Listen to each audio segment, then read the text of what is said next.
खत्म करने की। ये लड़ाई थी इस बात को इंश्योर करने की कि किसी की जात देखकर, किसी का नाम देखकर, किसी की शक्ल देखकर, किसी की भाषा या क्षेत्र के आधार पर जो भेदभाव हो रहा है,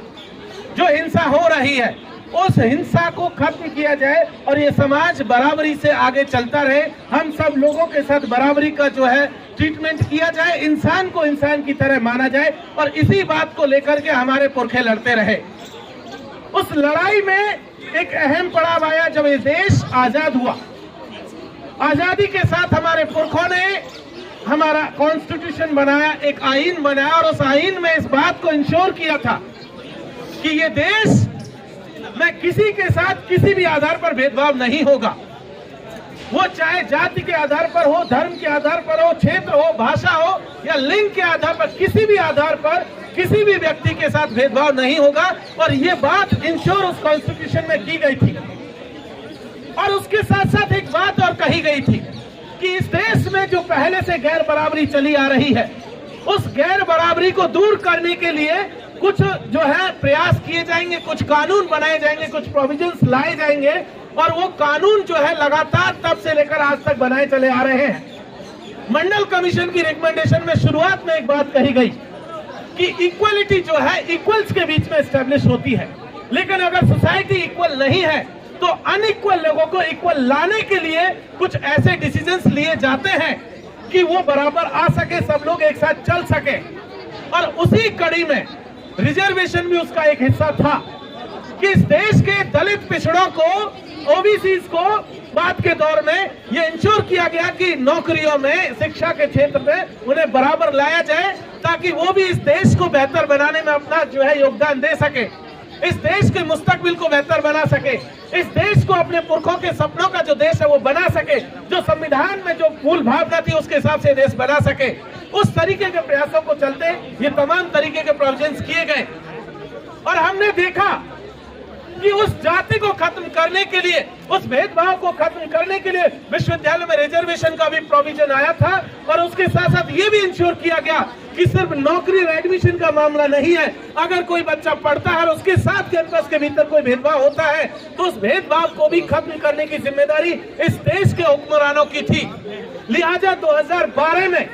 पहली दफा ये काम इंश्योर किया गया कि इक्विटी प्रमोशन के लिए एक एक्ट लाया गया और कहा गया कि इस देश में होने वाले जातिवाद को, इस इंस्टीट्यूशंस में होने वाले भेदभाव को रोकने के लिए कुछ एक्शंस लिए जाएंगे। लेकिन जो 2012 का जो गजट नोटिफिकेशन जो एक्ट आया था उसमें कुछ खामियां रही और उन खामियों के चलते हमने देखा कि उसी 2012 में हमारे एम्स के भीतर अनिल मीणा सुसाइड किया। लेकिन इक्विटी कमेटी या जो एक्ट आया था उसमें कोई उसको न्याय नहीं दिया गया। हमने देखा 2016 के भीतर कि किस तरीके से रोहित को जो है मरने के लिए मजबूर किया गया। हमने देखा 2018-19 में कि किस तरीके से पायल तड़वी को जो है सुसाइड करने के लिए मजबूर किया गया। एक आदिवासी बच्ची जो डॉक्टर बनने के लिए गई थी, उस बच्ची को फोर्स किया गया, उसे लैब यूज नहीं करने दी गई, उसके साथ लगातार प्रताड़ना हुई और हमने देखा कि वो बच्ची उस प्रताड़ना से तंग आकर के उसने सुसाइड कर लिया। 2012 का एक्ट उस सुसाइड को नहीं रोक पाया, उसे न्याय नहीं दिला पाया और वही 2012 का एक्ट रोहित वेमुला को भी न्याय नहीं दिला पाया। हमने उसके बाद देखा कि दर्शन सोलंकी के साथ जो हुआ उस एक्ट को जिंदाबाद इंकलाब जिंदाबाद इंकलाब जिंदाबाद इंकलाब जिंदाबाद इंकलाब जिंदाबाद इंकलाब जिंदाबाद जिंदाबाद जिंदाबाद जिंदाबाद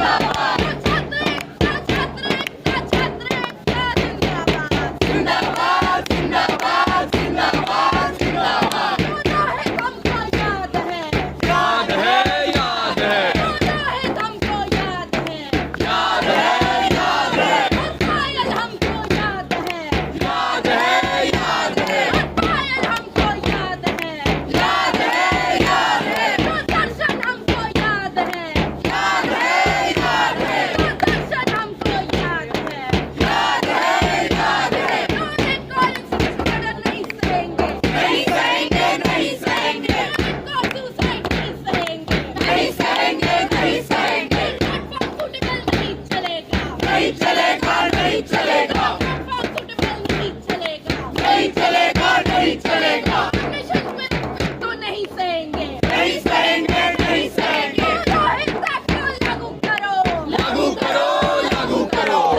हिंसा को लागू करो, लागू करो, लागू करो। बोल रे साथी हल्ला बोल, हल्ला बोल, हल्ला बोल, डर गया क्या ऊंचा बोल, हल्ला बोल, हल्ला बोल, इधर से बोल उधर से बोल, हल्ला बोल, हल्ला बोल, जातिवाद का खोल के बोल, हल्ला बोल, हल्ला बोल, मनुवाद पे चढ़ के बोल, हल्ला बोल, हल्ला बोल, सुप्रीम कोर्ट सुन ले ऐसा बोल, हल्ला बोल, हल्ला बोल, मोदिया सुन ले ऐसा बोल, हल्ला